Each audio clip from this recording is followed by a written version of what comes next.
माझ्या शाळेचे नाव दीपिका माध्यमिक शाळा आहे. मी तुम्हाला या पुस्तकाविषयी थोडीशी माहिती सांगणार आहे. या पुस्तकाचे नाव आहे करामती मुंग्या. या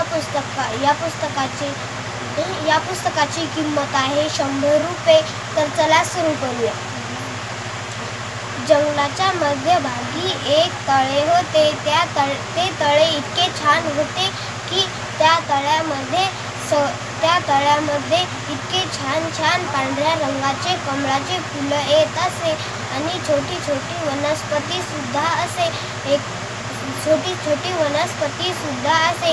त्या तळ्यामधले पाणी इतके स्वच्छ होते की आजूबाजूचे जंगली प्राणी आणि पक्षी त्या तळ्यावर पाणी प्यायला येत असे.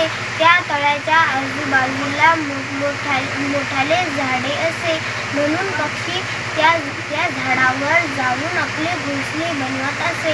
एका दिवशी एक कबूतर आले आणि त्या झाडावर आपले घोंसले बनवले. त्या झाडाखाली मुंग्यांचे वारूळ असे. एका दिवशी आपल्या रोजच्या कामासाठी मुंग्या आपला अन्नसाठा सापडायला निघाल्या. त्याच्यामधली एक मुंगी पाय घसरून तळ्यामध्ये पडली. खांटीवर बसलेल्या कबुतराने हे पाहिले आणि कबुतराला वाटलं ही मुंगी डुबत आहे. कबुतराने त्या मुंगीची मदत करायची ठाणली.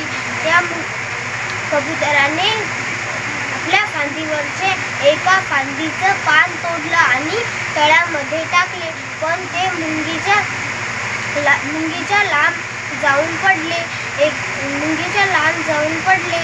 मग कबूतर या फांदीवरला उठला आणि त्या दुसऱ्या फांदीवर जाऊन बसला. तर तेथे त्याने एक पान तोडले आणि तळ्यामध्ये टाकले, पण ते पान सुद्धा त्या मुंगीच्या थोडे लांब जाऊन पडले. मग कबूतर एका छानच्या फांदीवर जाऊन बसला आणि तेथून तिला पान टाकले, तर ते पान मुंगीच्या अगदी जवळ जाऊन पडले. कबुतराने मुंगीला त्या पानावर चढायला सांगितले.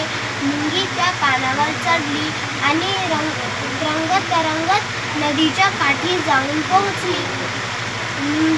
मुंगीने कबुतराचे धन्यवाद केले आणि मुंगी म्हणाली, मी तुमची खूप आभारी आहे. तुम्ही माझा जीव वाचवला.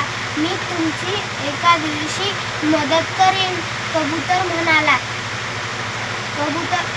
म्हणाला, मी तुमची अशीच मदत करत राहीन. एका दिवशी कबूतर आपल्या घोंसल्यामध्ये झोपले होते. तेव्हा तिथे एक शिकारी आला आणि कबुतरावर गोळीचा नेम ताणला. मुंग्यांनी हे पाहिले. मुंगीने आपल्या टीमला हे सगळे सांगितले. मुंगी म्हणाली की तुम्ही आमची मदत केली. मी तुमची मदत करणार. मुंगीने त्या शिकाऱ्यावर चावा घ्यायचा ठरवले. मुंगीने आपले टोळे जमा केले आणि त्या शिकाऱ्यावर डाव मारला. शिकाऱ्याला कडकडाटून चावा घेतला. पायाला चावा घेतल्यावर मुंग्यांनी खाली बघितले, तर शेतकऱ्यांनी आपल्या पायावर चढलेल्या मोठ्या मुंग्यांना पाहिले.